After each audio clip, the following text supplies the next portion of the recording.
लेकिन ये spirit masters काफी इम्प्रेसिव लग रहे हैं। मुझे इनके बारे में और पता करना पड़ेगा। वो उसे एक डिस्प्ले शेल्फ तक ले गई। वो क्यूरियस था। तो ये है डेमोनिक रेलिक्स? उसने अंदर देखा। यहाँ तो नाम और सरनेम भी है। यूज पूछते हुए देखकर उसने जवाब दिया, तुम्हें ग्लास कैबिनेट के अंदर की चीजें दिख नहीं रही होंगी, है ना? नॉर्मल लोग डिमोनिक रेलिक्स नहीं देख सकते। यहाँ की ज्यादातर चीजें मैं भी नहीं देख सकती। सिर्फ बहुत स्ट्रॉन्ग स्पिरिचुअल पावर वाले ही उन्हें देख सकते हैं। ये सुनकर उसने बात बदल दी। और हाँ, मैं तो बस यहाँ की रौनक देखने आया हूँ। उनकी प्राइस और नाम देखकर उसने मन में सोचा, एक्चुअली यहाँ की आधी से ज्यादा चीजें मैं तो देख सकता हूँ। उसने टॉपिक बदल दिया।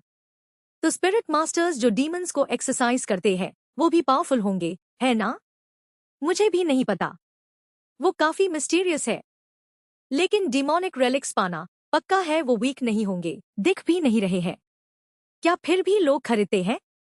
ऑफ कोर्स लोग खरीदते हैं। ये तो इस बात पर डिपेंड करता है कि तुम क्या सोचते हो। क्या तुम खुद उन्हें देख नहीं सकते, या वो एक्चुअली एग्जिस्ट ही नहीं करते? एक छोटी लड़की ने हाथ हिलाया और हादान को बुलाने के लिए दौड़ी।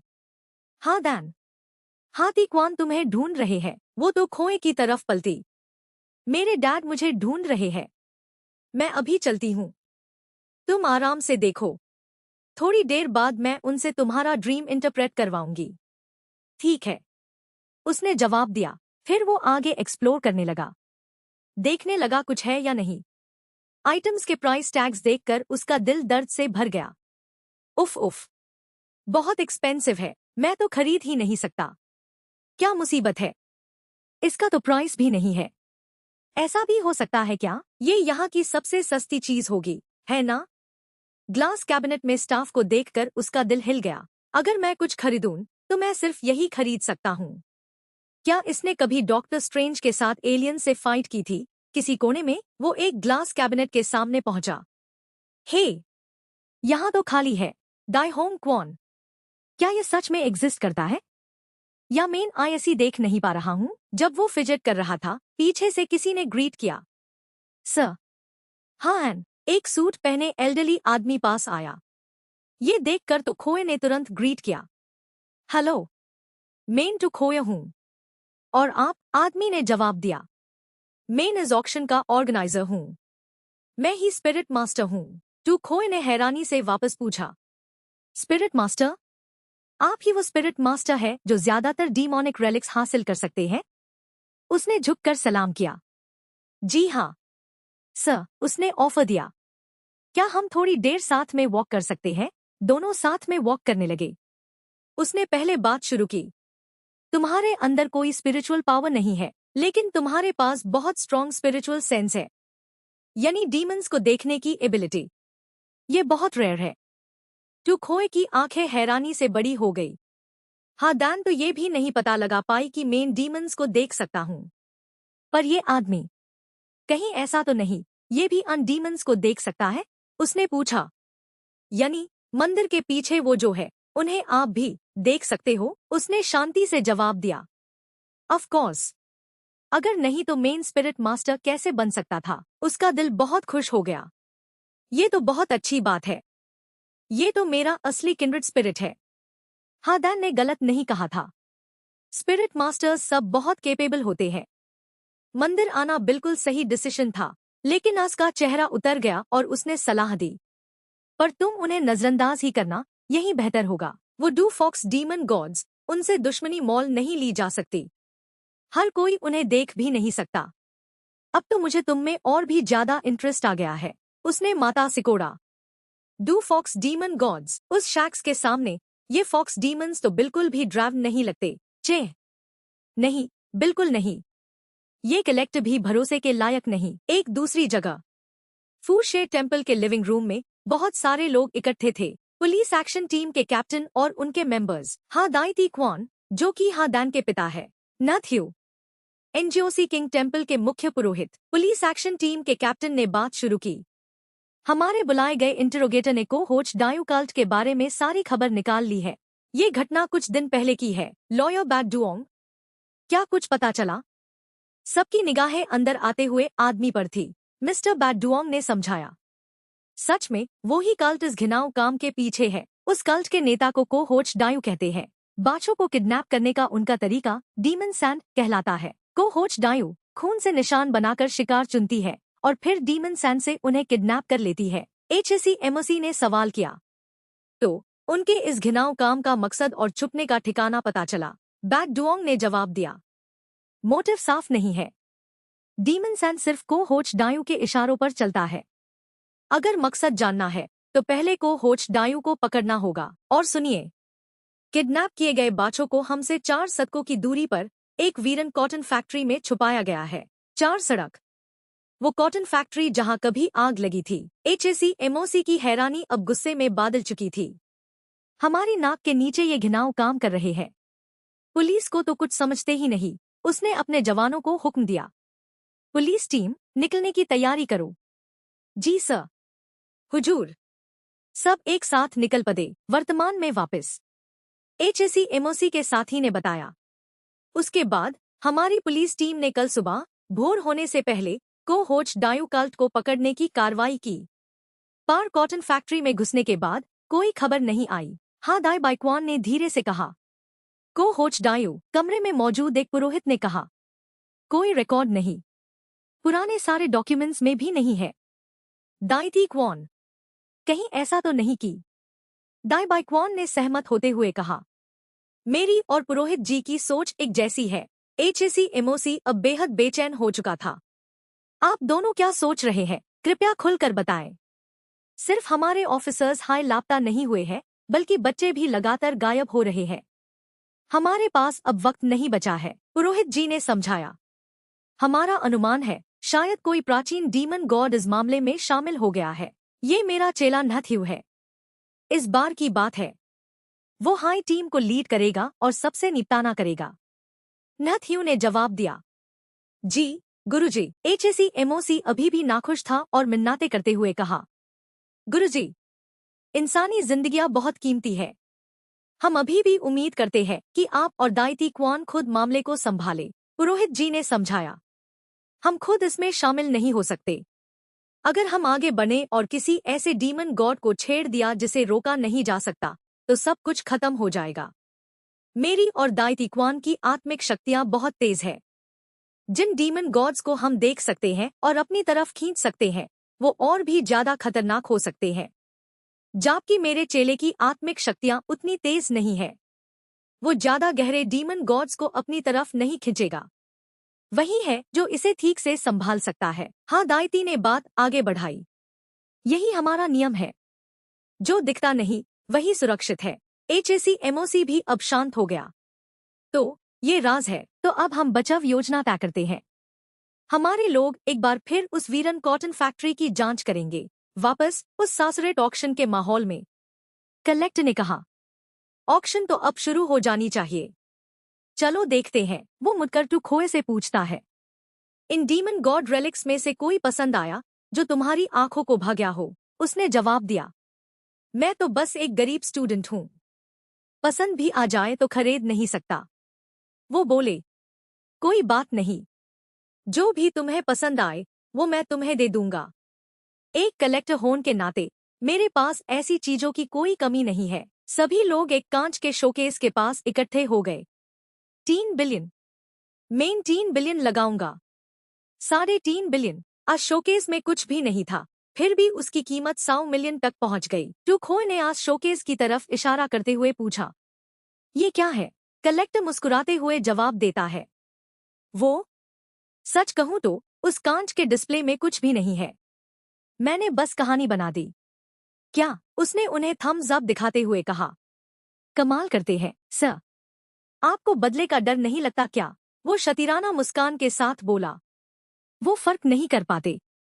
लोग हमेशा अपनी सोच पर भरोसा करते हैं, अपनी आंखों से भी ज्यादा। फिर वो उसकी तरफ पैलथा और पूछा, क्या तुम्हें भी कलेक्टर बनने में दिलचस्पी है? उसने हैरानी से उन्हें देखा।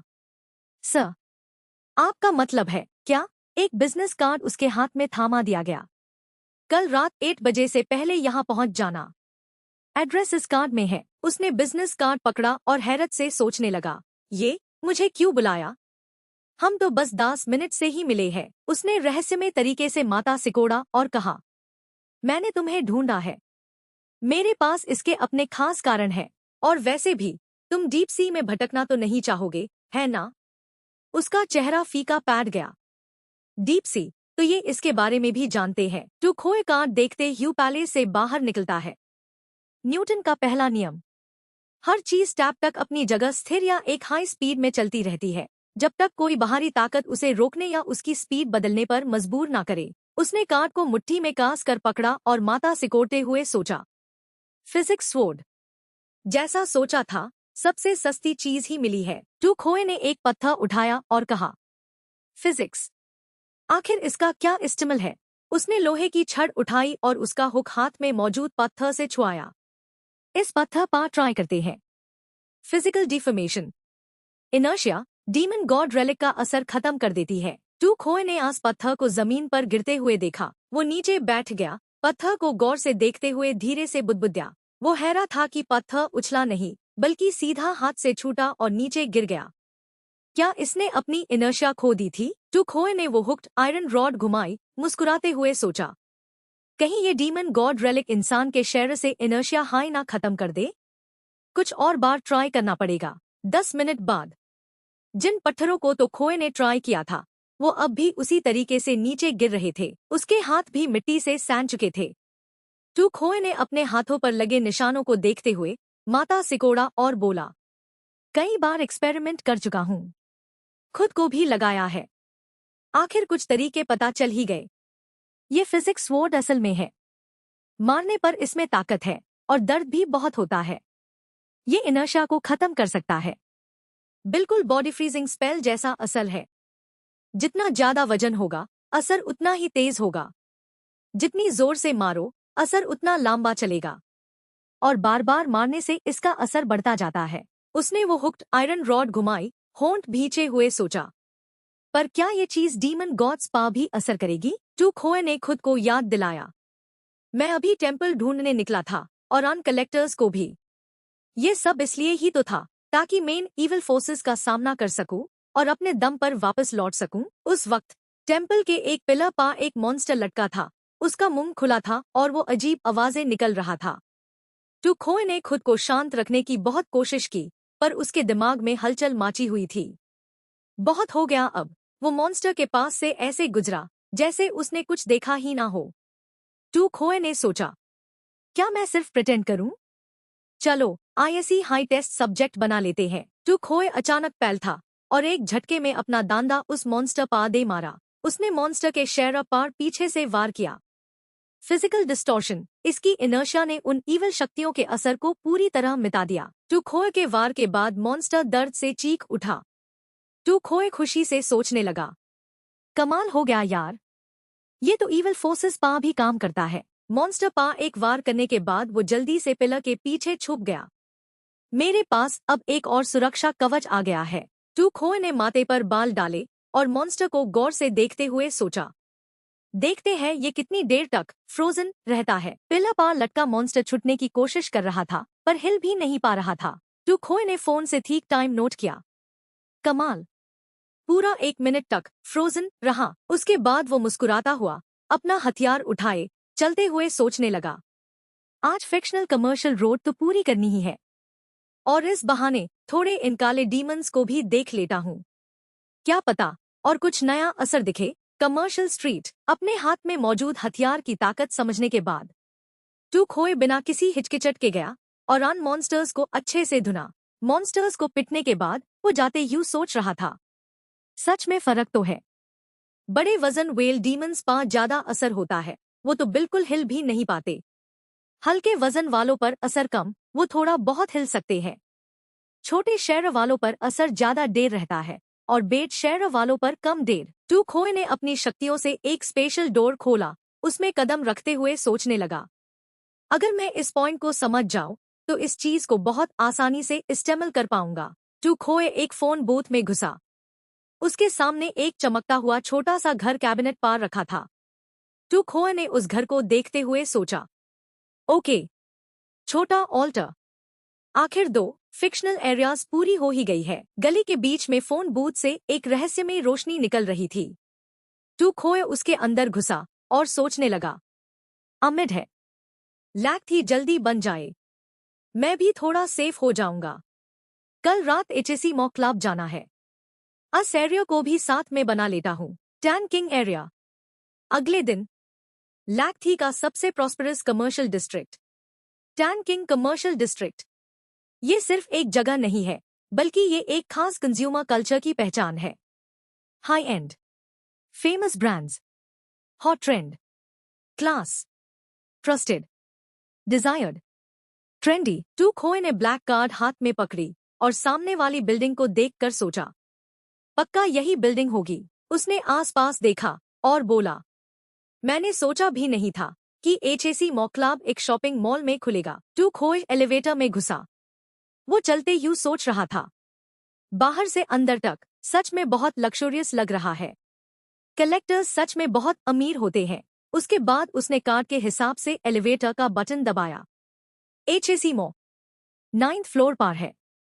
अचानक एक हाथ ने बंद होती एलिवेटर के दरवाजे को रोक दिया। टू खोए हदबदा कर पैलथा और देखा, एक आदमी जिसका चेहरा बिगड़ा हुआ था और एक लड़की व्हीलचेयर पा। टू खोए ने तुरंत सोचा, ये दो लोग कौन है ये? वो बाहर से शांत दिखने की कोशिश कर रहा था, पर दिमाग में अनुमान लगा रहा था, जो सरगोशियां मैं देखता हूँ वो नहीं है। मैं उन्हें देख नहीं पा रहा। तो ये इविल फोर्सेस तो नहीं होंगे। पर वो कुछ बोल भी नहीं रहे और मुझे रो भी रहे हैं। एलिवेटर के दरवाजे खुलने की घंटी बाजी। टू खोए ने सोचना बंद किया और बाहर निकल गया। छोड़ो, पहले बाहर निकलते हैं। वो एक बड़े दरवाजे के सामने खड़ा था। सिर्फ एक दरवाजा है, पक्का यही जगह होगी। टू खोए ने दरवाजा थोड़ा खोला, अंदर झांका और आवाज दी, कोई है क्या मिस्टर एंडुएक्सायनिच? अचानक एक कागज उसकी आंखों के सामने दिखा, जिसने उसे चौंका दिया। हाँ, अचानक कैसे आ गया? वो कागज दिखा और फिर खुद ही जलकर गायब हो गया। टू खोए परेशान होकर सोचने लगा, ये वेलकम है या वार्निंग? कमरे के अंदर यूरोपियन स्टाइल में सजावट की गई थी। टू खोए सोफा की तरफ बढ़ा और आसपास का जायजा लिया। बहुत लग्जरियस है, पर कोई है क्यों नहीं? अचानक पीछे से एक आवाज आई। मिस्टर टू खोए, एक एलिगेंट आदमी चश्मा पहने मुस्कुराते हुए पास आया और बोला, मुझे पता था कि तुम आओगे। टू खोए ने उसे देखकर हैरानी से पूछा, आप कौन है? तभी पीछे से वो ही आदमी और व्हीलचेयर वाली लड़की आए। आदमी ने व्हीलचेयर धकेलते हुए कहा, मिस्टर एंडुएक्सायनिच, मैं और माओ टुओंग वापस आ गए हैं। टू खोए ने सामने वाले आदमी को हैरानी से देखा। तो ये आदमी एंडुएक्सायनिच है? ये क्या हो रहा है? एंडुएक्सायनिच समझ गया कि उसे शक है, तो बोला, मैं जानता हूँ तुम्हारे मन में बहुत सवाल है, पर पहले मुझे इंट्रोडक्शन दीन दो। एंडुएक्सायनिच ने व्हीलचेयर वाली लड़की को इंट्रोड्यूस किया। ये हमारे एचएसी मॉ लैग थी ब्रांच की इंचार्ज है, मैनेजर एलिस, और उनकी असिस्टेंट माओ टुओंग द लायर। और ये तो खोए है, जिनको मैंने नए मेंबर के तौर पर इनवाइट किया है। माओ टुओंग द लायर ने अपनी टोपी उतारी और टू खोए को देखा। टोपी उतारना सिंसेरिटी की निशानी है। एंडुएक्सायनिच ने एलिस की आइडेंटिटी बताना जारी रखा। मैनेजर एलिस एचएसी मॉ के मैनेजर्स में से एक है। वो इन्फिनिट इंट्यूशन वाले इंसान है जो डीप सी ड्रीम लेयर तक पहुंच सकते हैं। उनका नाम मैड फेरीलैंड की एजलेस वन भी है। उनकी असल उम्र 200 साल से भी ज्यादा है। एंडुएक्सायनिच की बात सुनकर टू खोए का मुंह खुला का खुला रह गया, हैरा था। Deep sea dream layer, legal lolly, 200 साल की उम्र। एलिस ने अपनी घड़ी देखी और कहा, मिस्टर एंडुएक्सायनिच, अब ज्यादा देर नहीं है। एलिस ने तो खोए की तरफ देखे बिना कहा, ये सब आपके हवाले, मैं अपने रूम में जा रही हूँ। टू खोए पीछे खड़ा बस सामने वाले को हैरानी से देख रहा था। वो सच में बहुत कोल्ड है। एंडुएक्सायनिच ने सहमत होते हुए कहा, ठीक है, जो आइटम्स आएंगे मैं उन्हें हैंडल करूंगा। टू खोए अभी भी सोच रहा था, 200 साल? क्या इंसान इतने साल तक जिंदा रह सकता है? एंडुएक्सायनिच ने तो खोए के मन की बात समझ ली थी, तो उसने जवाब दिया, ईविल गॉड के रेलिक, इमॉर्टल रिल्म बैरियर और एलिस की 3 मून रैबिट वॉच उसके टाइम और आगे को रोक सकते हैं। एंडू एक्सायनेज की बात सुनकर टूखोए अचानक चौंक गया। हाँ। टूखोए अभी हैरानी से अपने सामने वाले आदमी को फिर से देखने लगा और हकलाते हुए बोला, आप मिस्टर एंडू एक्सायनेज है। तो वो बुद्धा आदमी उस दिन एंडू एक्सायनेज ने आदर से हाथ जोड़ते हुए कहा, मुझे दोबारा इंट्रोड्यूस करने दीजिए। मेन एचएसी मॉक्लाब का एंडू एक्सायनेज हूँ। मेन ऑक्शन में अपनी असली शक्ल छिपता हूँ। आखिर हमारे जैसे लोगों के लिए सेफ्टी सबसे पहले आती है। ये इंट्रोडक्शन सुनकर टूखोए को अब समझ आया। तो ऐसा है, काफी मिस्टिकल है ये, उसने अपने दिमाग में सोचा। सच में, कहीं ये इसलिए तो नहीं कि तुम नकली चीजें बेचते हो और बदले से डरते हो। एंडू एक्सायनेज टूखोए की तरफ पैल था और बोला, तुम ये बॉक्सेस खोलने में मेरी मदद कर दो, मैं तुम्हें बाद में आराम से समझाऊंगा। हमारा लैक्थी ब्रांच अभी कुछ दिन पहले ही दोबारा बना है।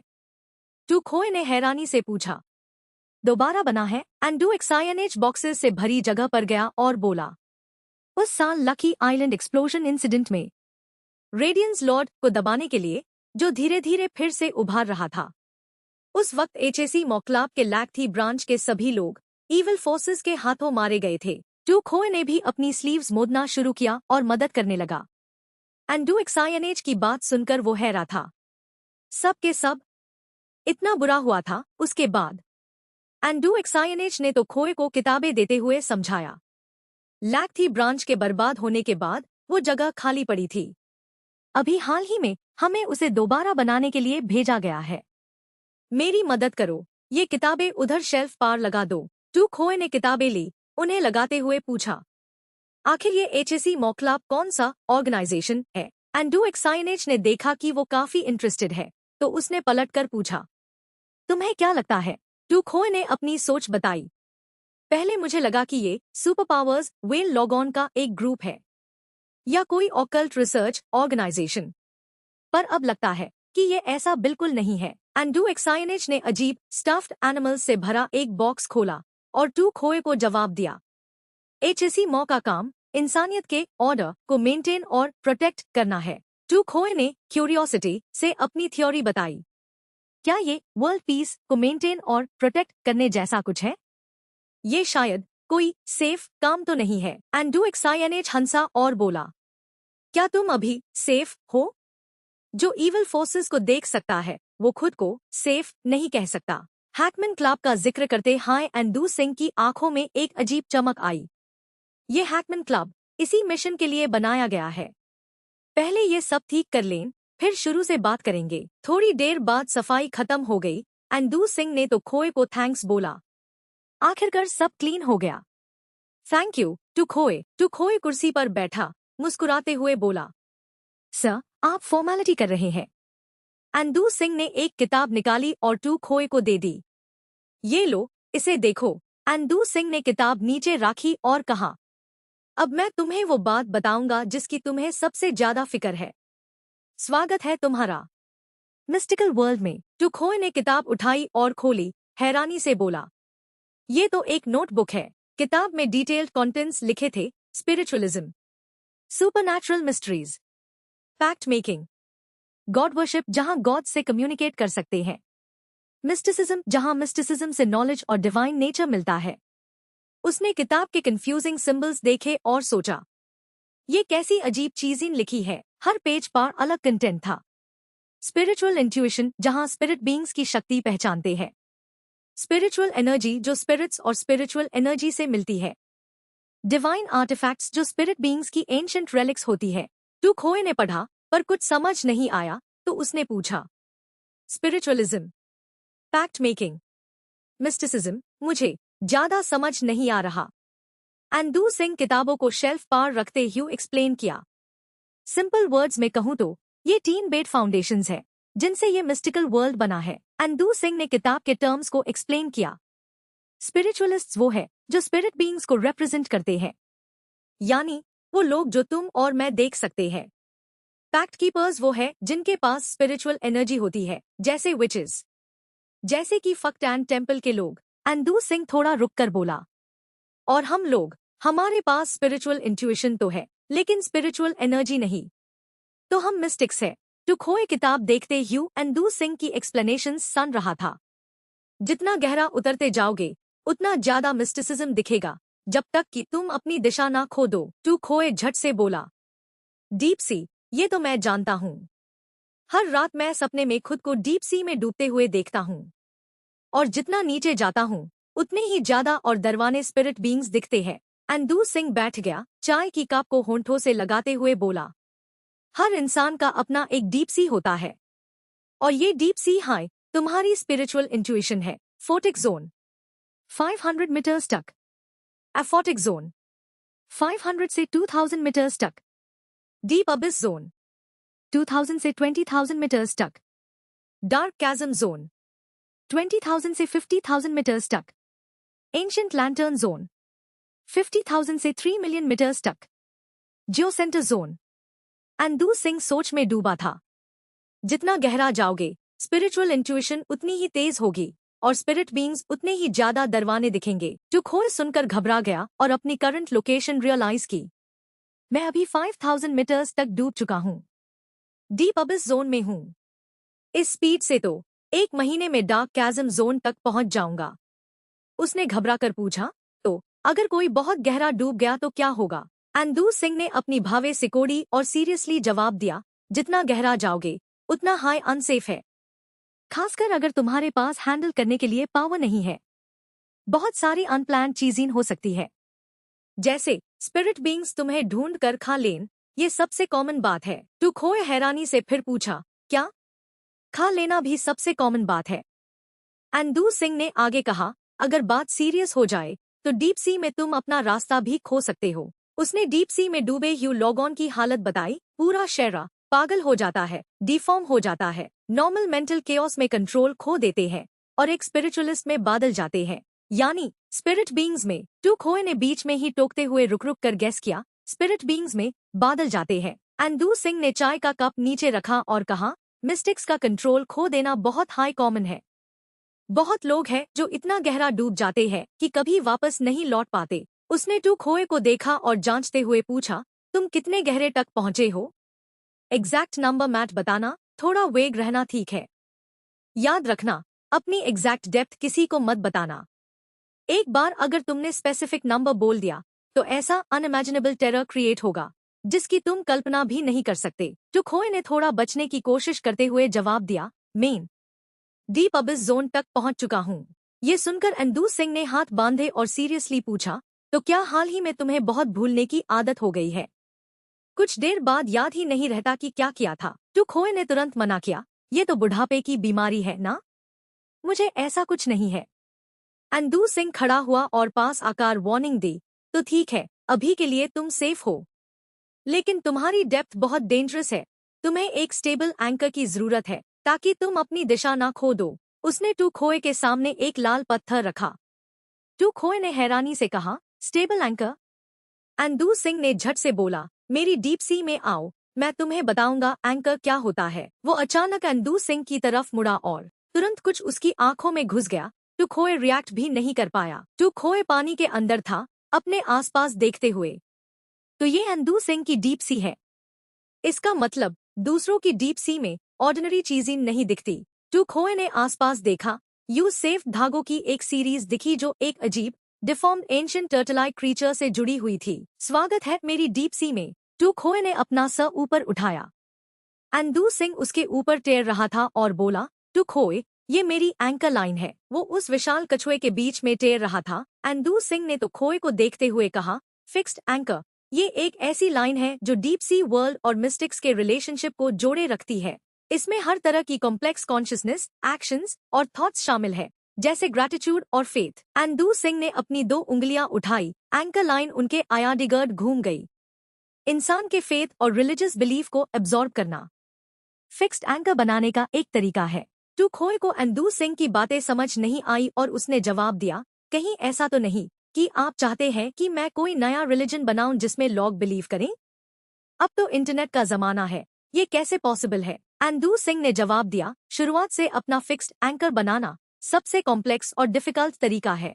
उसने आगे एक्सप्लेन किया, इसके लिए बहुत सारे सही मौके चाहिए, बिलीफ और मैनिफेस्टेशन के बीच अलाइनमेंट चाहिए और डीप सी की सही डेप्थ होनी चाहिए।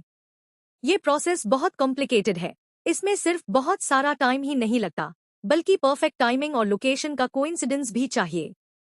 मैं जितने मिस्टिक्स को जानता हूँ जिन्होंने अपना फिक्स्ड एंकर खुद बनाया है, उन्हें उंगलियों पर गिना जा सकता है। अंदू सिंह थॉटफुल होकर बोला, अच्छा हुआ कि बहुत पहले मिस्टिकल स्कूल ने एक शॉर्टकट ढूंढ लिया था। टू खोए ने क्यूरियोसिटी से पूछा, कैसा शॉर्टकट? इस वक्त अंदू सिंह ने एक किताब निकाली और बोला, हिस्ट्री में बहुत सारे फिक्स्ड एंकर्स एग्जिस्ट करते हैं जिनके ओरिजिनल ओनर्स तो मर चुके हैं, लेकिन उनके निशान अभी भी इस दुनिया में डिवाइन आर्टिफैक्ट्स के थ्रू है।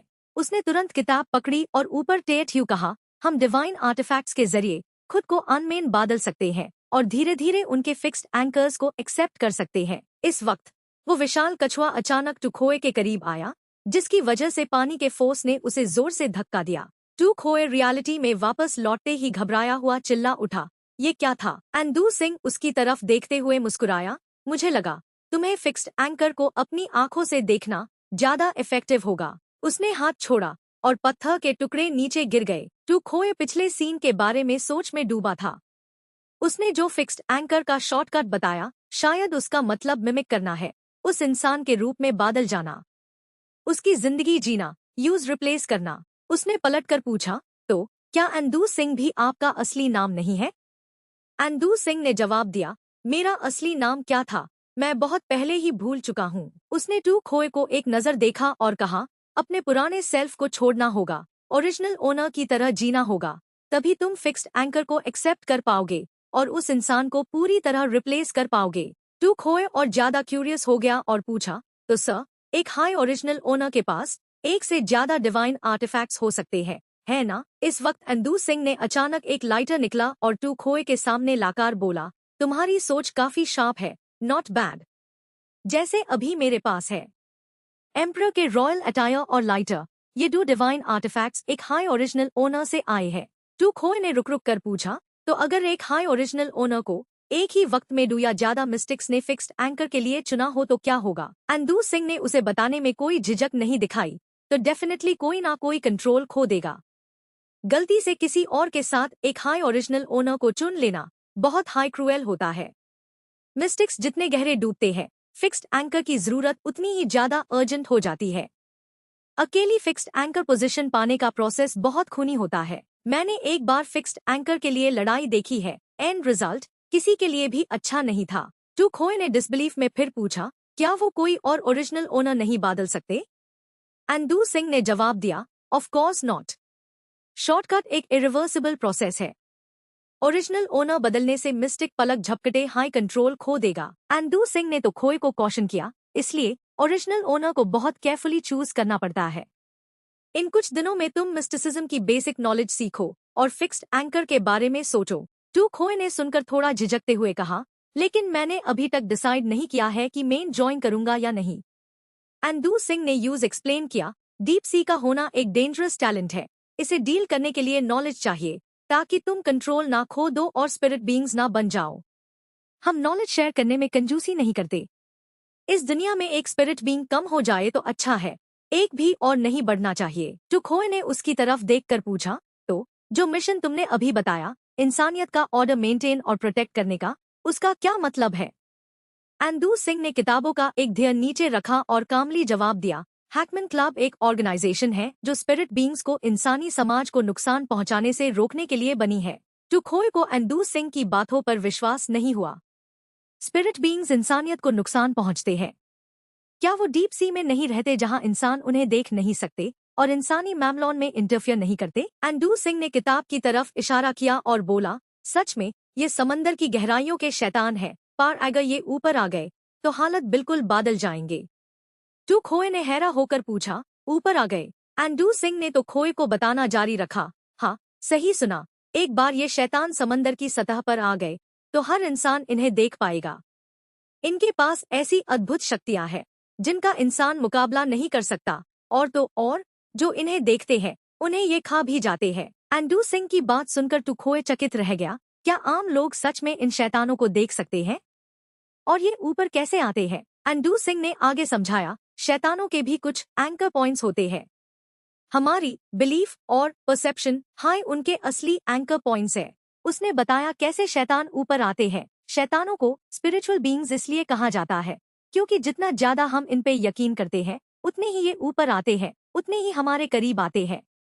जैसे ब्लैक मैजिक के रिचुअल्स वो एक तरीका है इन शैतानों को बुलाने का। और हाँ, नेचुरल डिजास्टर्स भी इंसानी समाज में घबराहट फैला देते हैं, जिसे बड़े पैमाने पर एंकर पॉइंट्स बन जाते हैं।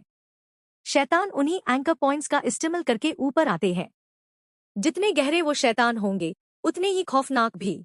एंडू सिंह की बात सुनकर टू खोए को मकसद समझ आ गया। तो हार्कमॉन क्लब का काम है इन शैतानों को खत्म करना। टू खोए ने सिर्फ अधूरी बात कही थी। एंडू सिंह ने उसे समझाया, नहीं, गहराइयों के शैतानों को इतनी आसानी से खत्म नहीं किया जा सकता। उन्हें मिटाने के सिर्फ दो तरीके हैं। एक है यूज बुद्धा बना दो और दूसरा यूज वापस गहराइयों में धकेल दो। जहां से वो आया था वही उसे वापस भेज दो ताकि वो समंदर की गहराइयों में दोबारा भटक जाए। टू खोए ने पूछा, हम उन्हें वापस कैसे डुबो सकते हैं? एंडू सिंह ने शांति से जवाब दिया, उनके विश्वास को, रिचुअल्स को, उनके इकट्ठा होने की जगहों को खत्म करके। जिन चीजों पर वो शैतान यकीन करते हैं उन्हें रोककर, उन्हें समन करने वेल रिचुअल्स को दबाकर उनके एंकर पॉइंट्स को तोड़ना होगा। टू खोए ने अपनी थोड़ी पर हाथ रखा, सोचते हुए, तो ये तो इलीगल प्रोपेगेंडा स्पॉट्स पर रेड करने जैसा हुआ ना? तभी एंडू सिंह ने एक लाल जेम निकला और टू खोए से बोला, एक और तरीका है, फिलोसोफर्स स्टोन का इस्तेमाल करके यूज नीचे धकेलना। ये फिलोसोफर्स स्टोन एक जादुई चीज है जिसे मिस्टिक स्कूल के एल्केमिस्ट्स ने खोजा है। ये इंसान को कम समय में समंदर की और भी गहराइयों को देखने की शक्ति देता है। ये सिर्फ अनजान शैतानी निशानियों की शक्ति को हासिल करने में मदद नहीं करता, बल्कि शैतानों को वापस समंदर में धकेलने का एक जरिया भी है। एंडू सिंह खड़ा हुआ और टू खोए को साथ चलने को कहा, चलो, तुम्हें कुछ दिखता हूँ, मेरे पीछे आओ। उसने बगल में रखे लैंप को घुमाया और फौरन एक राज का दरवाजा खुल गया। एंडू सिंह ने तो खोए को अंदर आने को कहा, टू खोए, इधर से। टू खोए ने सामने वाले दरवाजे को देखा और मन ही मन सोचा, तो यहाँ भी एक राज का दरवाजा छुपा रखा है। उस राज वाले कमरे में तरह तरह के हथियार पड़े थे, खंजर, बैंडोकेन, गोलियां, ग्रेनेड्स और बजुकास भी। दीवार पर बैंडोकेन तंगी थी और हर हथियार पर वो लाल पत्थर का टुकड़ा लगा था। वो फिलोसोफर्स स्टोन था। टू खोए ने कमरे में चरण तरफ देखा और हैरत से कहा, हथियारों से भरा हुआ कमरा। आप लॉग लैक सिटी को बचाना चाहते हो या यूज उड़ा देना चाहते हो? एंडू सिंह ने समझाया, ये हमारा अर्मोरी है जो पिछली लैक सिटी ब्रांच ने छोड़ा था। पहले तो हमारे पास बस यही कुछ चीजें थी। टू खोए ने एंडू सिंह की तरफ मुड़कर पूछा, आखिरी सवाल, आपने मुझे क्यों ढूंढा? अचानक एंडू सिंह ने उसकी तरफ बंदूक तादी और बोला, कैसा महसूस हो रहा है? टू खोए अचानक हुए इस हमले से हैरान रह गया और पलटकर पूछा, सर, आपका मतलब क्या है? एंडू सिंह शांति से मुस्कुराता रहा और बोला, रोज अकेला ऐसी खौफनाक चीजें देखते हो जो इस दुनिया की नहीं है। हर वक्त अपनी जान का खतरा रहता है। तुम बहुत डर यू हो, है ना? उसके चेहरे पर हल्की उदासी छा गई। उसने सोचा, मैं भी कभी ऐसे ही डर में अकेला था। शुरू में तो इस दुनिया को छोड़ना चाहता था। खुशकिस्मती से तब किसी ने मेरी तरफ हाथ बढ़ाया और मुझे वापस खींच लिया। अचानक एंडू सिंह ने बंदूक नीचे कर ली और टू खोए की तरफ देखकर मुस्कुराया, अब आखिरकार मेरी बारी है किसी और को वापस लाने की। टू खोए को उसकी इस हरकत का मतलब समझ नहीं आया और वो चुपचाप खड़ा रहा। एंडू सिंह ने बंदूक को छुआ, उसकी आंखों में उदासी थी। वो बोला, तुम्हें देखकर ऐसा लगता है जैसे मैं अपने गुजरे हुए कल को देख रहा हूँ। अचानक टू खोए ने उसे पुकारा, सर। टू खोए ने डू-बेट के नॉन्स हाथ में पकड़े, सीधे आगे निशाना लगाया और मजबूत आवाज में बोला, मैं तैयार हूँ। मेन हार्कमॉन क्लब ज्वाइन करना चाहता हूँ। और हाँ, क्या आप मुझे ये हथियार दे सकते हैं? ये होली स्वॉर्ड से ज्यादा काम के है। एंडू सिंह घबराकर उछल पड़ा और जल्दी से चिल्लाकर उसे हथियार नीचे रखने को कहा, नीचे रखो इन्हें। क्या तुम्हें लगता है ये खिलौने हैं? घड़ी में लगभग 12 बजने वेल्दा। टू खोए और एंडू सिंह कमरे से बाहर निकले। टू खोए ने कहा, सर, मैं आप लोगों के साथ जुड़ना चाहता हूँ। एंडू सिंह ने मुड़कर पूछा, और सोचने की जरूरत नहीं है। टू खोए ने पक्के इरादे से जवाब दिया, मैंने बहुत अच्छे से सोच लिया है, सर। एंडू सिंह चलते हुए बोला, तुम्हें और भी बहुत कुछ सीखना होगा। जो किताबें मैंने अभी तुम्हें दी है वो तुम्हारी मदद करेंगी। टू खोए ने माथे पर बाल डालकर गहराई से सोचा, मेरी करंट डेप्थ के हिसाब से अगर गहराइयों के शैतान ऊपर आए तो सबसे पहले मैं ही उनके सामने आऊंगा। अकेला उनका सामना करना तो सीधी मौत है। इसे बेहतर है हाकमॉन में शामिल हो जाओ, शायद तब जिंदगी की कोई उम्मीद बचे। एंड्रू सिंह ने उसे बैठने का इशारा किया और बोला, आमतौर पर हम लैक सिटी में शैतानों की हरकतों पर नजर रखते हैं। जब कोई इमरजेंसी होगी तो मैं तुमसे कांटेक्ट करूंगा। हम कुछ असाइनमेंट्स भी लेते हैं, चाहे इमरजेंसी हैंडल करनी हो या कोई असाइनमेंट कंप्लीट करना हो, सबका इनाम मिलता है। और हाँ, जो इनाम हम मिस्टिक लोगों को देते हैं वो बहुत प्रैक्टिकल होते हैं। इसके अलावा मेरे पास कुछ एक्सपीरियंसेस है जो मैं तुम्हारे साथ शेयर करना चाहता हूँ। उसने टुखोए को याद दिलाया, कोशिश करना, खुद को कंट्रोल में रखना, चुप रहना।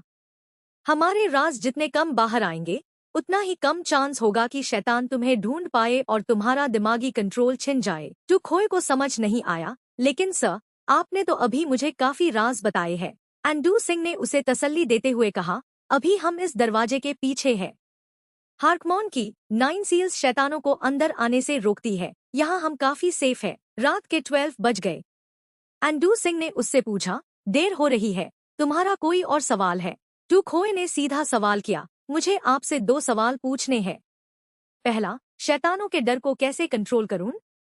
मैं उनके आसपास होने की आदत तो डाल चुका हूं, पर डर ना लगना मुश्किल है।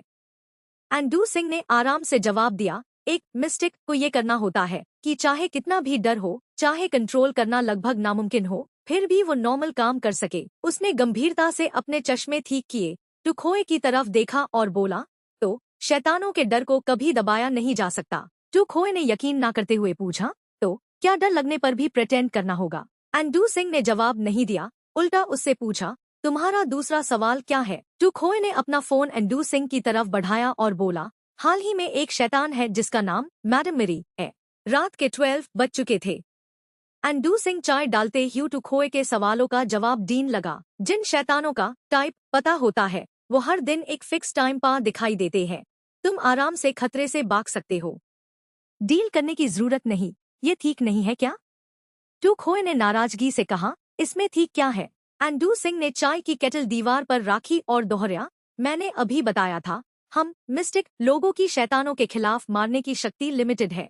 उसने किताब धुंधना जारी रखा, फिर टुखोए की तरफ मुड़ा और बोला, उससे बुद्धा बनाया जाना यू सिर्फ दोबारा नीचे धकेला जा सकता है। टुखोए को अब भी यकीन नहीं हो रहा था। उसने दोबारा पूछा, तो कोई सीधा तरीका नहीं है इन्हें खत्म करने का? एंड्रू सिंह ने तो खोए को फिर समझाया, सुपरनैचुरल एनर्जी हाई इकलौता इफेक्टिव तरीका है नुकसान पहुंचाने का। और स्पेसिफिकली ये शक्ति कॉन्ट्रैक्ट होल्डर्स और स्पिरिचुअल बीइंग्स के पास होती है, मतलब शैतानों के पास। एंड्रू सिंह की बात सुनकर टुखोए गंभीरता से सोचने लगा, शैतान आपका मतलब है?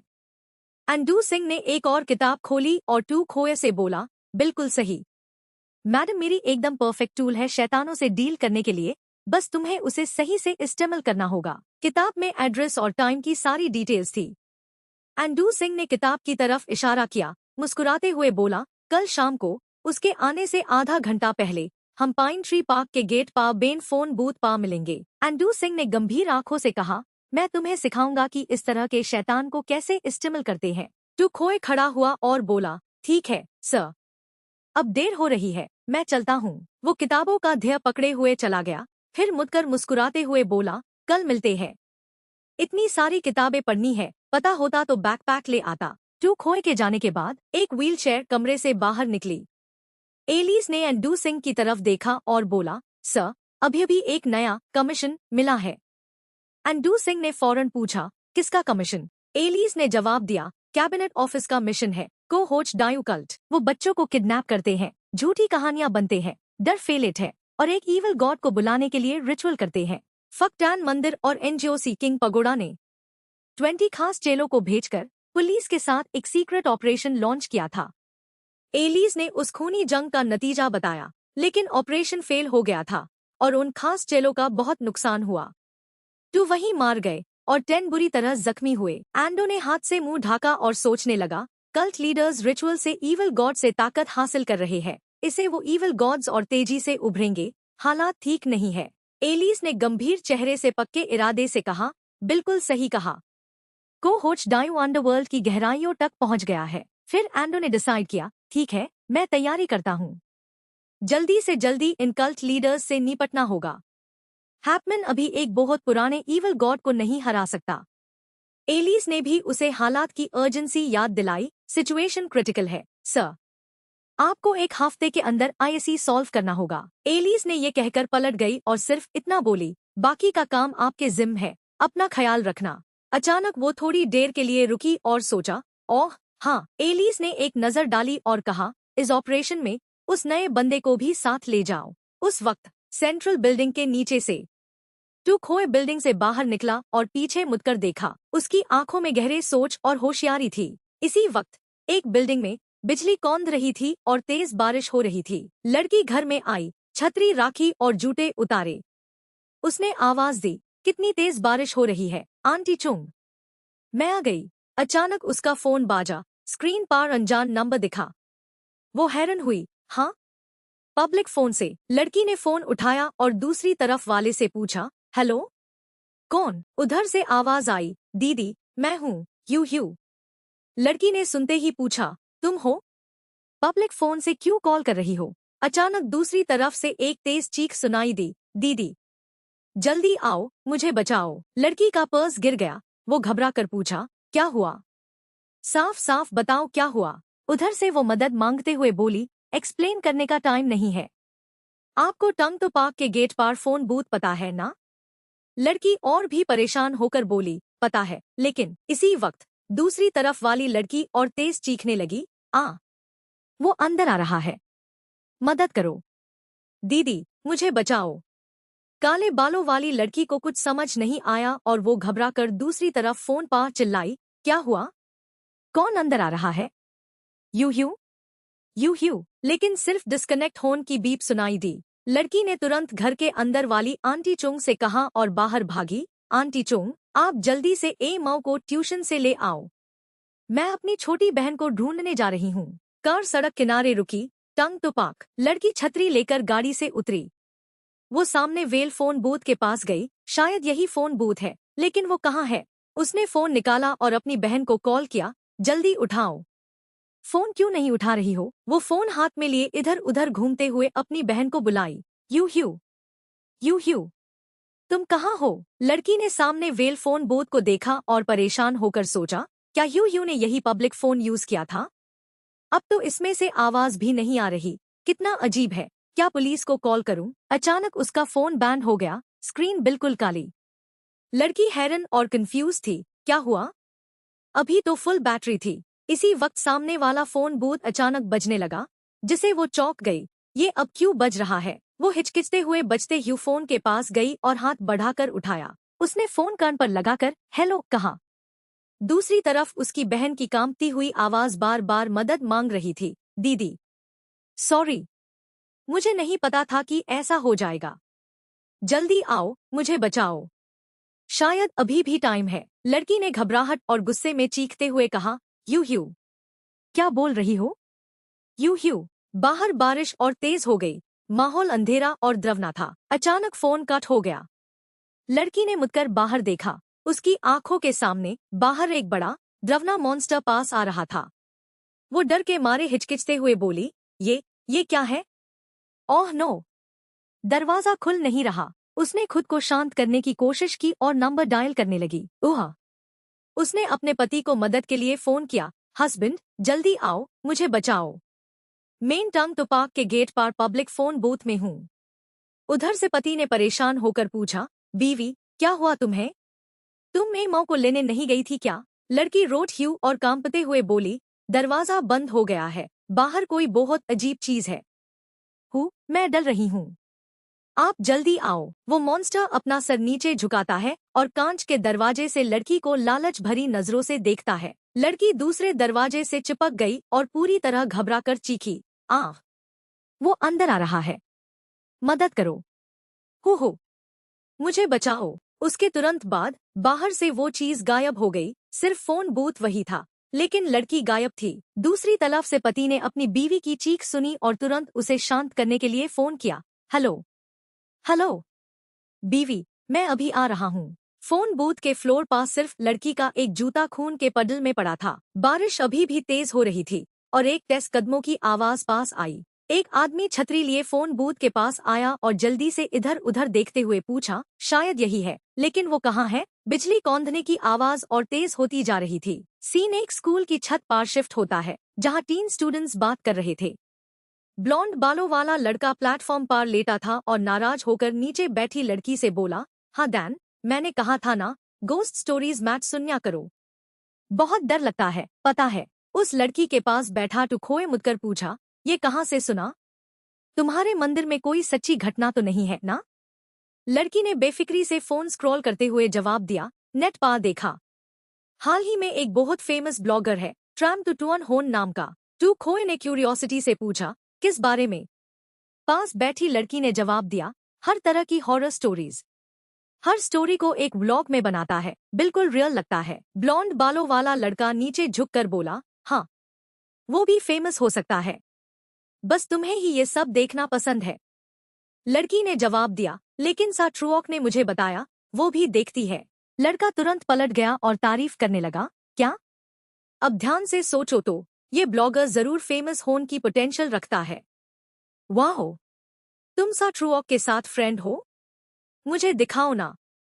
लड़की ने हाँ भारती हुए कहा, ठीक है, लेकिन हाल ही में मेरी फाइनेंशियल कंडीशन बहुत खराब है, लगता है रोटी के भी लाले पड़ने वाले हैं। ब्लॉन्ड बालों वाले लड़के ने खुशी से जवाब दिया, नो प्रॉब्लम। हाँ दान दीदी, अगले महीने का लंच मेरी तरफ से। टुखोए उन दोनों को बगल में बैठकर देख रहा था और सोचने लगा, एक पैसे का भूखा, दूसरा खूबसूरती का, ये कैसी दोस्ती है भला? अचानक टुखोए के दिमाग में एक तेज बिजली कौंधने की आवाज आई। वो घबराकर इधर उधर देखा और सोचा, ऑल्टर? ये कैसी आवाज थी? टुखोए घबराकर सोचने लगा, भूख? चूहे? वो तुरंत खड़ा हुआ और जाने लगा, ओह, मुझे थोड़ा काम है। हाँ दैन, हुटू, तुम दोनों पहले जाओ। एक पुराने बड़े पेड़ के नीचे एक आ सुनाई दी, TCH, फिर से वही दो खाने पीने के शौकीन। जमीन पर बिल्ली और चूहे के झुंड को देखकर टुखोए ने नाखुश होकर कहा, वो गिलहरी जिसे मैंने बचाया था, उसने तो कुछ अखरोट लौटा दिए थे। पर तुम सब तो कमाल हो, मेरी ऑल्टर को हाई रेस्टोरेंट बना दिया है। लेकिन वो हिम्मत नहीं हारा और पूरे जोश के साथ बोला, लेकिन मुझे अपना बिजनेस चलते रहना होगा, ताकि मैं गहरे समुंदर में कंट्रोल ना खो दूं। अभी भी तुम लोगों की फेथ पर हाई डिपेंड करना होगा, ताकि एंकर फिक्स्ड रहे। टुखोए ने गहरी मुस्कान के साथ अपने पैरों के पास छोटे जानवरों को देखा, तुम्हें थोड़ा कोल्ड मीट, कुछ पनीर के टुकड़े दून, और बदले में फॉलोअर्स और एक फिक्स्ड एंकर मिल जाए, इतना बुरा डील भी नहीं है। पर उसके मन में अभी भी एक सवाल था, ये अपना एंकर सिस्टम कैसे बनेगा? एंडो ने एक बार कहा था, एंकर के लिए लगातार भक्त चाहिए, एक देवता की पहचान और भक्तों का आपस में जुड़ाव। सुक्यूआई बिल्ली को सहलते यूं सोच रहा था, क्या बस ऐसे ही एक छोटा सा ऑल्टर बनाकर सब हो जाएगा? इतना सिंपल तो नहीं हो सकता। उसने अपना फोन उठाया, चेहरे पर गंभीरता थी। जब तक कि इस ऑल्टर के साथ पहले कुछ हुआ ना हो। स्क्रीन पर एक नया मैसेज चमका, हाँ एंडो सर, आज रात 8:30 बजे पाइन ट्री पार्क एक मिशन है। सुक्यूआई हैरानी से मैसेज देखकर सोचने लगा, पाइन ट्री पार्क? कहीं वो भूत वाली बात सच तो नहीं? रात का समय था, लुओयांग सिटी के पाइन ट्री पार्क में। उस सुनसान जगह में सुक्यूआई फोन देखते हुए खुद से ही बदबदाने लगा, एंडो सर से मिलने की जगह यही होगी। अब 8:20 हो चुके थे। वो आराम से बैठा था, एक पैर ऊपर रखे, खुद से ही कह रहा था, लगता है थोड़ा जल्दी आ गया। सवाल और शक उसके मन में उभारने लगे थे। सुक्यूआई ने खुद से कहा, आखिर उस देवता के ऑल्टर के साथ हुआ क्या था? चलो देखता हूँ। उसने सर्च बार पर क्लिक किया, टाइप करते हुए मन में सोचा, सब अजीब सी चीजें हैं। पर सर्च रिजल्ट्स में सिर्फ एक हाई न्यूज लाइन थी। सुक्यूआई और ज्यादा परेशान हो गया, कुछ नहीं मिल रहा, चलो सोशल मीडिया पर देखता हूँ। उसकी उंगलियां तेजी से कुछ सोशल मीडिया साइट्स पर सर्च करने लगी। अचानक सुक्यूआई की आंखों में थोड़ी हैरानी दिखी, हाँ, शायद ये वही है जिसका जिक्र रिवर गॉड ने किया था। स्क्रीन पर अब एक लड़की का चेहरा दिख रहा था, उसके एक्सप्रेशंस में खौफ साफ झलक रहा था। ये एक अर्बन हॉरर न्यूज थी। पाइन ट्री पार्क का फोन बूथ, एक लड़की रहस्यमय तरीके से गायब। मिलियंस में व्यूज देखकर सुक्यूआई ने हैरानी से कहा, काफी लोगों ने देखा है इसे। इस न्यूज ने सुक्यूआई को फोन से नजर हटाने नहीं दी। चलो हिस्ट्री के हॉट सर्च टॉपिक्स देखता हूँ, उम्मीद है कुछ मिल जाए। अचानक सुक्यूआई की आंखें खुली की खुली रह गई। उसकी नजर एक कीवर्ड पर टिकी, लो कैपिटल गॉड। वो खुद से बदबदाया, यही है असल वजह। बस एक तस्वीर और लोगों ने ना जाने कितनी कहानियां बना दी इस पर। सू क्यूआई परेशान होने लगा। उसकी उंगलियां लगातार माथे पर चल रही थी, आंखों में हैरानी थी। लगता है मेरे देवता के ऑल्टर का एंकर गायब हो गया है। वो हल्के से मुस्कुराया। जैब यूज एहसास हुआ, सही है। इंटरनेट एक बेहतरीन माध्यम है। अगर मैं लुओ कैपिटल गॉड का रोल कंटिन्यू करूं और अपनी एक अर्बन लेजेंड बना दूं, तो शायद मेरा एंकर धीरे धीरे स्टेबल और स्ट्रांग हो जाए। और फिर सू क्यूआई ने खुद को समझाया, लोगों को पता नहीं चलना चाहिए कि ये देवता इंसान का रूप है। मुझे लुओ कैपिटल गॉड की रिचुअलिस्टिक और मिस्टीरियस नेचर को बढ़ाना होगा। उसकी हथेलियां स्पिरिचुअल पावर को बुलाने लगी। उसके मन में बार बार एक ही बात थी, मुझे और ज्यादा भक्त चाहिए, मुझे आईएसी बदलना होगा। सू क्यूआई की बस एक ही ख्वाहिश थी, लुओ कैपिटल गॉड को झूठ से सच में बदलना। ये सोचते ही उसकी आंखों में दृढ़ निश्चय दिखने लगा। रात की मादम रोशनी में घड़ी की टिक टिक की आवाज गूंज रही थी। जिस मास्टर का सू क्यूआई इंतजार कर रहा था, वो आ चुका था। वो हल्के से मुस्कुराते हुए खड़ा था, जबकि सू क्यूआई ने जल्दी से बताया, मिस मैरी हर दिन करीबन 9 बजे दिखती है और आने से जाने तक सिर्फ 3 मिनट रहती है। उसकी बात सुनकर मास्टर ने मुड़कर पूछा, तो जब वो दिखती है, क्या तुम्हें उसकी एक्यूरेट लोकेशन पता चल जाती है? सू क्यूआई ने सच्चाई से जवाब दिया, हाँ, वो मुझे कॉल करके अपनी लोकेशन बताती है। जैसे ही उसने अपनी बात खत्म की, फोन बूथ से रिंग रिंग की आवाज लगातार आने लगी। सू क्यूआई और मास्टर दोनों इंतजार तो कर रहे थे, पर इतने सही टाइम पार आएगा, ये सोचा न था। फोन बज उठा। कुछ हाई सेकंड्स बाद एक पैर धीरे धीरे उनकी तरफ बढ़ा। एक लड़की फोन पर घबराई हुई आवाज में बात कर रही थी, जेड आई जे, तुम कहाँ हो? दूसरी तरफ से कुछ जवाब आया और वो लड़की तेजी से उन दोनों की तरफ दौड़ पड़ी। फोन बूथ पर, मैं आ गई, तुम कहाँ हो? मास्टर ने झट से अपनी चड़ी आगे बढ़ाई और उसका रास्ता रोक दिया और उसे याद दिलाया, लड़की जिसे तुम ढूंढ रही हो, वो यहाँ नहीं है, वो घर जा चुका है। वो लड़की चिल्लाई, तुम दोनों कौन हो?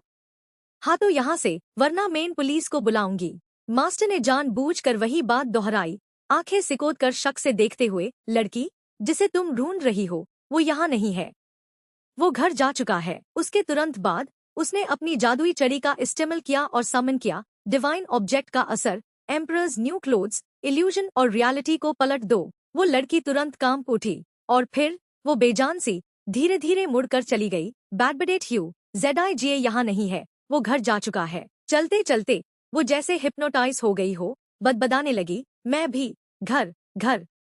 सू क्यूआई ने ये देखकर मन ही मन में कहा, एंडो का डिवाइन ऑब्जेक्ट कितना कमाल का है, ये तो लोगों के विचार ही बादल सकता है।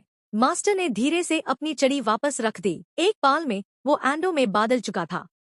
अब वो थोड़ा चिड़चिड़ा सा था, पावर का इस्तेमाल, उसका मोल चुकाना पड़ता है। डिवाइन ऑब्जेक्ट को एक्टिवेट करने के लिए शर्तें होती है। जितना पावरफुल डिवाइन ऑब्जेक्ट होगा, उसकी शर्तें उतनी ही कठोर होंगी। अपनी असली हालत में वापस आ गया हूँ। सू क्यूआई जल्दी से दौड़कर आया जब उसने एंडो को कुर्सी पर बैठते देखा। सर, आप ठीक तो है ना? एंडो ने जवाब दिया, चिंता मत करो, बस थोड़ी एनर्जी कम हुई है, थोड़ा आराम करूंगा तो ठीक हो जाऊंगा। मध्यम स्ट्रीट लाइट्स के नीचे दोनों धीरे धीरे बात कर रहे थे। सू क्यूआई ने बात आगे बढ़ाई, सर, आप भी कमाल के मजकिया हो। फिर सू क्यूआई सीधे मुद्दे पर आया, हम यहाँ क्या करने आए हैं? एंडो ने बेप्रवाही से जवाब दिया, भूत का इंतजार कर रहे हैं। दोनों जाने कब से फोन बूथ के अंदर थे, आपस में कानफुसी कर रहे थे। सू क्यूआई ने फिर पूछा, मिस मैरी का इंतजार? तो हम यहाँ इस छोटी सी जगह में क्यों घुसे हैं? एंडो ने गंभीरता से जवाब दिया, सिर्फ वो नहीं, एक और भी है। सू क्यूआई ने उससे फिर पूछा, एक और?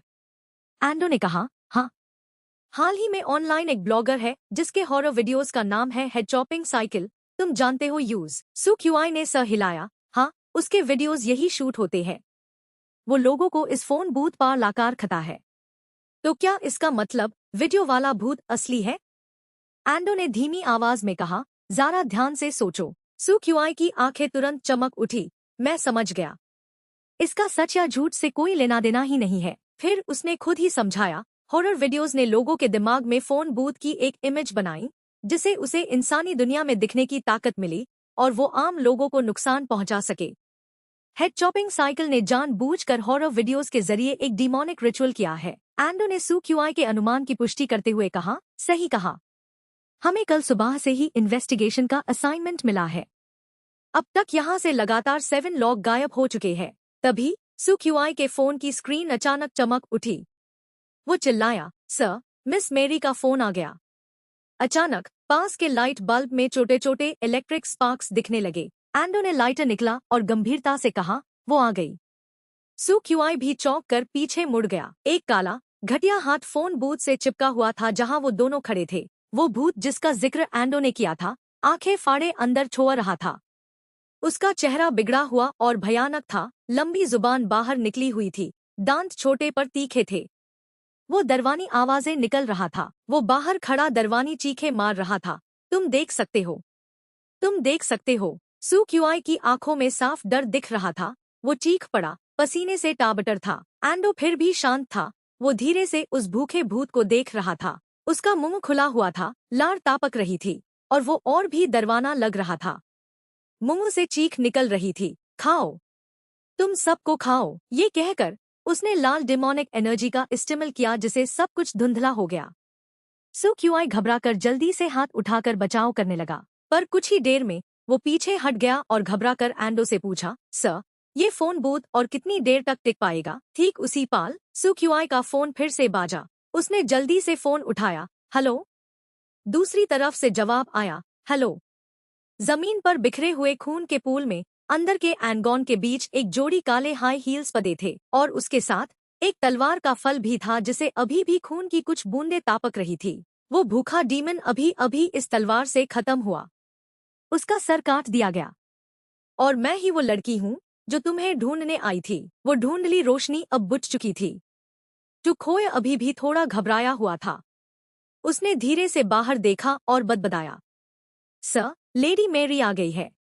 डू एक्साइनेज ने उसे याद दिलाया, हिलना मैट। वो खून से लथपथ तलवार अब नीचे आ चुकी थी। वो भूखा डीमन अब मेरी के कदमों में पड़ा था। उसका पूरा शरीर 2 टुकड़ों में काट दिया गया था, और वो आराम से बातें कर रही थी। हेलो, मेन लेडी मेरी हूँ, तुम कहाँ हो?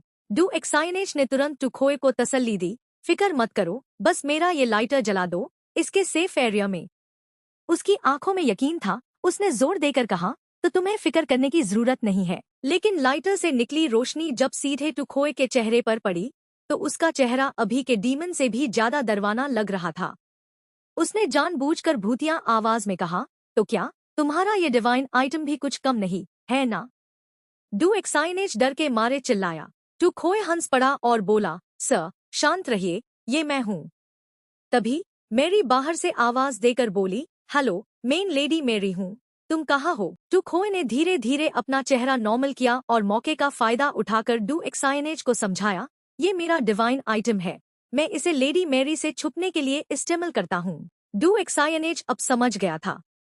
उसने कहा, तो ये बात है, जो चीजें मैंने तुम्हें दी है उनके अलावा तुम्हारे पास अपना भी एक डिवाइन आइटम है। इस डिवाइन आइटम की शक्ति भी कमल की है। टुखोए ने तुरंत जवाब दिया, वो एक लंबी कहानी है। लेडी मेरी कभी ज्यादा देर तक नहीं रुकती। उसने ये भी जोर देकर कहा, अब तो ड्यूटी खत्म हो गई है। बाहर मेरी अभी भी दोहरा रही थी, हेलो, मेन लेडी मेरी हूँ, तुम्हें ढूंढ नहीं पाई, आज मैं जा रही हूँ। ये बोलकर मेरी तुरंत गायब हो गई। टुखोए ने सुकून की सांस ली, वो चली गई, अब सेफ है। डू एक्साइनेज ने भी कहा, चलो अब बाहर चलते हैं। उसने उसके बाद उस भूखे डीमन के शरीर से एक छोटा टुकड़ा उठाया। तुम देखो, उसने कहा, सिर्फ डीमन गॉड की शक्ति ही दूसरे डीमन गॉड को मार सकती है। टुखोए के मन में अभी भी कुछ सवाल थे, तो उसने पूछा, सर, लेडी मैरी ने अचानक टेलीफोन बूथ के बाहर वेल डीमन पर अटैक क्यों किया? डू एक्साइनेज ने भी उत्साह से जवाब दिया, मैरी जैसी डीमन जो एक टारगेट को लॉक कर चुकी हो, उसका उस टारगेट के प्रति रवैया ऐसा होता है जैसे एक जंगली जानवर अपने खाने की हिफाजत करता है। टुखोए ने